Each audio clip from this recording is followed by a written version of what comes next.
Number 1, develop the habit of daily goal setting and goal orientation. Now, daily goal setting is quite simple. Get yourself a spiral notebook, like a school notebook, to write your goals in, and resolve to keep it nearby for the rest of your life. Each morning before you start out, open your spiral notebook and start a new page without referring to the old page. And always begin with the words, "My goals are the following, : You then write down your top 10 to 15 goals in the present tense, as though you have already achieved them. For example, you would not say, "I earn," or "I will earn this amount of money." You say, "I earn this amount of money by this date. I drive this car. I weigh this amount," and so on. Your subconscious mind is only activated by commands that are stated in the present, positive, personal tense. So again, instead of writing a goal such as, "I am going to lose weight in the months ahead," you would write, "I weigh X number of pounds by a certain date." Instead of saying, "I will earn more money over the next year," you would say, "I earn X number of dollars by such and such a date." The more specific you can be in terms of what you want and when you want to achieve it, expressed in the positive present tense, and beginning with the word "I," the more powerful the effect will be on your subconscious mind. Goals written and stated in this way activate the laws of expectation and the law of attraction. They cause you to develop new beliefs about what is possible for you. They also activate the laws of emotion and correspondence. They increase your energy and stimulate your creativity. Positive, personal, present tense goals written down repeatedly each day activate your subconscious and superconscious minds and step on the accelerator of your own potential. As a result, you start to move more rapidly toward the achievement of your goals, and they begin to move more rapidly toward you. When you're driving through the day, think about your goals. When you're talking to other people, think about your goals. You see, you do become what you think about most of the time. You do achieve what you think about most of the time. So all successful people and all wealthy people think about their goals most of the time. This is the process used by the world's successful men and women. Think about your goal as often as you can. Get a mental image of it as having already been accomplished. But be sure to be absolutely specific. Don't generalize. It has been said, what the mind of man can conceive and believe, it can achieve. Do you know what this means to you and me? Well, let me try to explain, and I might add it took me many years to find this out for myself. Once it's understood, however, life becomes easier, more fun, far more exciting, and incalculably more rewarding. To begin, to understand this subject of goals, we have to realize that it's the very basis of any success. It is, in fact, the very definition of success. The best definition of success I've ever been able to find goes like this. Success is the progressive realization of a worthy goal. It means that any person regularly engaged in achieving something which he considers worthy of him is successful. At the same time, it also means that any person not so engaged must be defined as not successful, a failure, at least temporarily. Any person with a dream in his mind and heart which he is pursuing as a worthy goal is successful. The uninformed always seem to equate success with lots of money. While money often accompanies success, it has nothing to do with success necessarily unless it happens to be a part of the goal. It's left to each of us to decide for himself what his goal is. With such a simple definition of success, you'd think everyone would be successful. Everyone should be, everyone can be. But it's estimated that only about 5% are. Of all the people you pass on the street, only about 5 out of 100 can tell you what they're working toward. The rest are just drifting along, hoping something good will happen to them, or at least that nothing too bad will, letting circumstances and economic winds blow them this way and that. I spent more than 16 years looking for the so-called secret of success. I wanted to know what element or elements separate the haves from the have-nots, not just in a financial sense, although that's certainly an important part of living, but in every sense. I started looking for the answer in 1933 during the Depression, and I didn't find it until New Year's Day, 1950. All of a sudden I realized that in the hundreds of lives I'd studied, in the countless books I'd read, a plain and simple fact had been staring me in the face all along, and it is simply that we become what we think about. You see, you are at this moment nothing more than the sum total of your thoughts to this point. Similarly, you will be next year, 5 years from now, and so on, what you think about from this point onward. If your thinking is circular and chaotic, your life will reflect that chaos.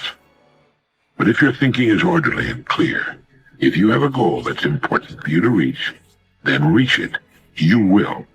That's why establishing a goal is vital to success. By thinking every morning, every night, and as many times during the day as we can about the single goal we've established for ourselves, we actually begin moving toward it and bringing it toward us. When we concentrate our thinking, it's like taking a river that's twisting and turning and meandering all over the countryside and putting it into a straight, smooth channel. Now it has power, direction, economy, speed. It's the same with our minds. Once we know where we're going, we know why we get out of bed in the morning. We know why we're working, and why it's important to do the very best work of which we're capable. We know why it's vital that we cut ourselves away from the big, sluggish river of people who are drifting without purpose and cut the channel straight and clear to the number one dream in our heart. So decide on your goal. Insist upon it. Look at your goal card every morning, every night, and as many times during the day as you can. Force your goal into your subconscious mind. See yourself as having attained it. Do this without fail every day, and it will become a habit that will lead you from one success to another all the days of your life. For this is the secret of success, the door to everything you will ever have or be. You are now, and you will become, what you think about. Second of all, become people-oriented. Recognize that everything that you achieve in life is going to be with the help or support or cooperation of other people. If you can think of something you want that is within the realm of human accomplishment, I can tell you how to get it. To do so, let me tell you a short story about what happened to a friend of mine. My friend is a multimillionaire, tears around the world in his private jet, and in general is keeping busy and having himself a pretty good time. Some years back, he was flat broke and a total failure. He was a failure as a husband, a father, a provider, and had the personality of a polecat. No friends, a complete and thoroughgoing bust. And one day he fell to wondering how people succeed in the world. Well, he had enough nerve to make an appointment with one of his city's most successful men, and during the interview asked him, "How can I succeed?" So the great man asked him what he wanted, and he rattled off a pretty good list of things he wanted, including a nice home, a lot more money than he was making, and so on. Well, many of them were the wrong things, you might say, but at that time of his life he still wasn't very smart. So the great and successful man gave him the secret key to all the abundance he could possibly want. And it was in this short sentence. He said, "People have everything we want. People have everything we want. If all the people in this country gave you a nickel, you'd have $10 million. The people have everything you want." Here's what's important to understand. People is where the fortune is. In fact, you could just interchange the two words, fortune, people. People, fortune. I talked to a banker one time and he said, "I'm in the banking business." And I said, "Well, does a corporation borrow money from you? You know, do the banks and the offices and the office chairs and the systems of the corporation borrow the money?" And he said, "No, someone from the company comes and fills out a loan and I loan money to the company." Then I said, "Really what you're in is the people business. You're not in the money business or the banking business, you're in the people business." And so it's true with all of us. We're in the people business. So that's where you have to take great care in your business. Yes, take care of your money. Yes, take care of your system. Take care of the setup. Take care of the meetings. Take care of all the details. But here's what you've got to do if you really want to make a fortune. Take care of your people. Because people is where the fortune is. If you help them grow, they'll help you grow. If you develop them under you, they will lift you up. You can lift up sales and it'll fall back down. You can lift up volume and it'll fall back down. Lift up the people and you won't fall down. You'll have the foundation. There you'll be ready for the future. Another habit that you can establish is to be results-oriented. There's always 100 things that you can do, but the ability to set priorities is one of the most important of all skills that we have as an adult, is to pick, if you have even two things. And I learned this from Ludwig von Mises, what is called the law of the excluded alternative. And it said this, that doing one thing means not doing something else. So if you have two things to do, one of them is more valuable than the other. One of them is always more valuable on a scale in terms of what is likely to happen, the results and everything else. One is always more valuable. The ability to identify and determine which of the two is most valuable and to do that, and only that, is a mark of leadership. The ability to set priorities throughout your business with regard to money, resources, time is absolutely essential. And this is important. Many people focus and concentrate on things that are not that important. Imagine with your workload, imagine you could only do one task before you were called out of town for a month. And every single morning when you look at your list of work before you start, say, if I was to be called out of town for a month and I had to get one thing done before I left, which one would it be? And if you will do that, if you'll think like that, and because it'll pop out at you, you know what it is, then the question is, do you have the discipline to do that? Rather than check your email and phone around and read the paper and get some more coffee and shuffle your papers and, stuff that I know you don't know anything about. Here's a great discovery, and I've worked on this extensively. Your ability to solve problems is usually the critical factor in your promotion, your income, your success, and so on. Success is the ability to solve problems. Between you and any goal you have, especially a financial goal, the only thing that stands between you is problems.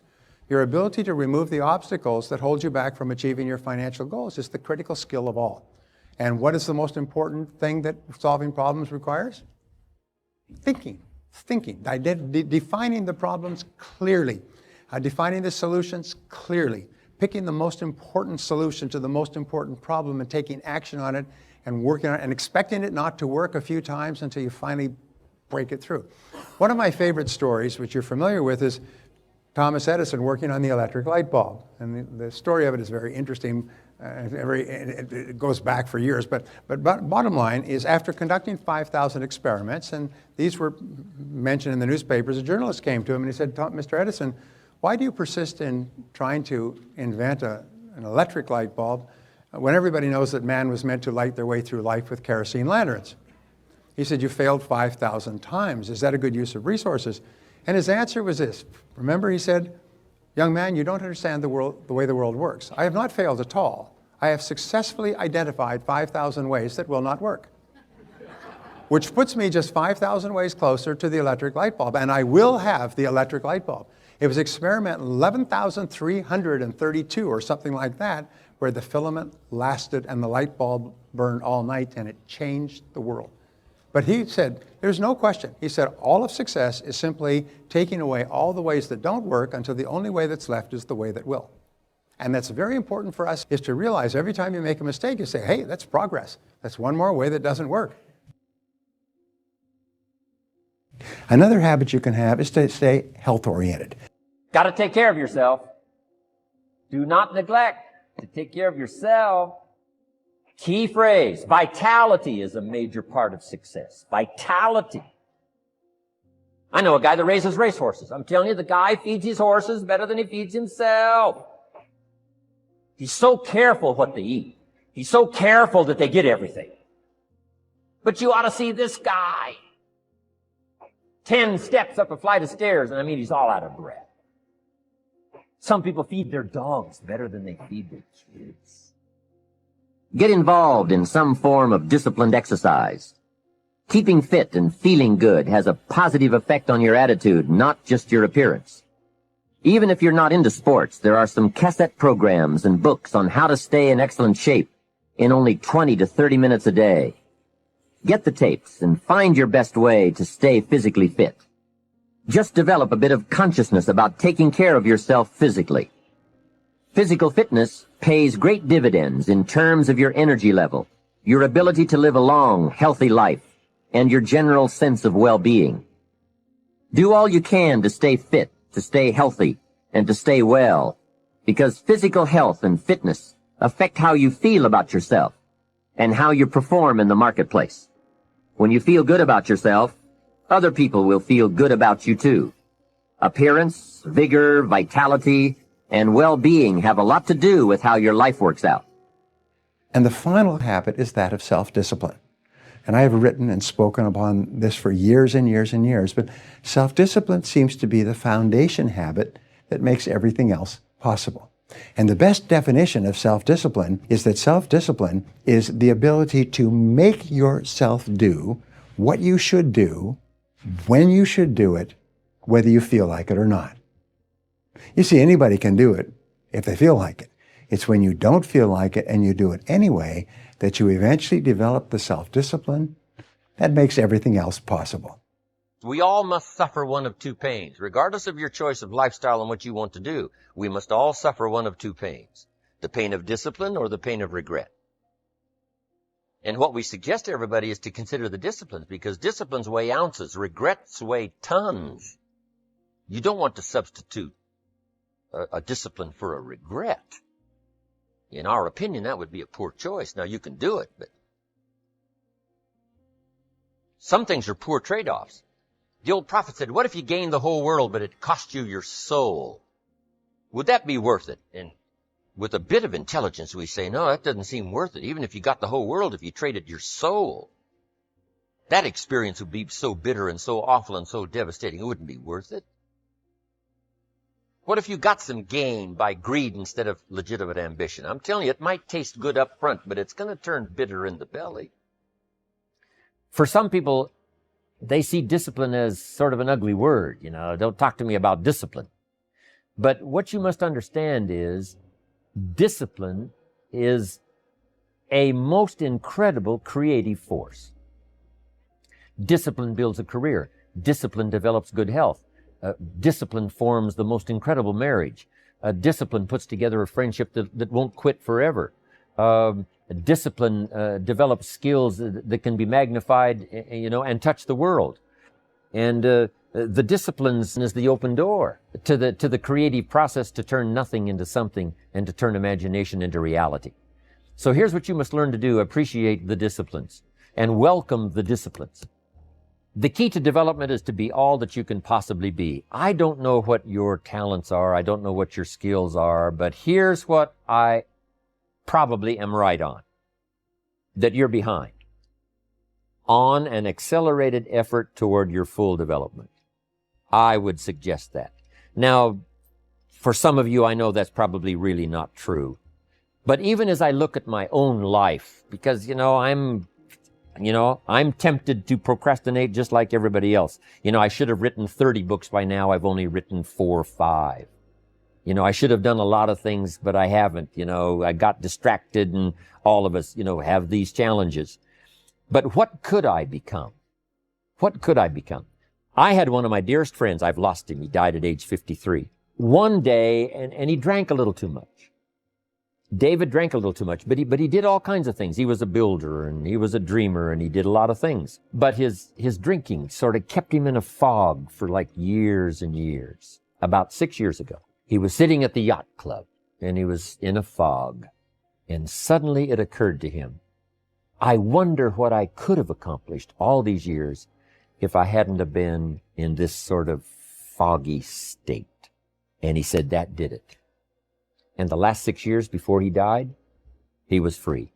And he accomplished some incredible things that last 6 years. Being all that you can be and not let habits drag you down. Not let things, sidetrack you from the full development of what you have the capable of being. What all could your heart encompass if you really had the chance and you really had the disciplines and really got to it? What could you really become? What could you earn? How healthy could you really be? How many books could you write? How many poems could you write? So here's what I would ask of you. If you feel that you're a little bit stalled, wherever you are in your progress, I'm asking you to correct that. I'm asking you to see if you can't possibly be on a more accelerated track toward your possibilities and your full development. Here's what life is all about. To become all that we can possibly be. Number 2 is the wise use of all of your resources. That's what life is all about. If it's a foggy night and you can only see 100 feet, how can you see another 100 feet? Answer, walk the first 100 feet. Walk as far as you can see, and then you can see some more. And walk as far as you can see, and then you can see some more. So what you've picked up here, just do it as far as you can see it. And I promise you, if you'll execute as far as you can see it, you'll be able to see more. Do that, then you can see more. Do not neglect to do whatever you can do at the moment.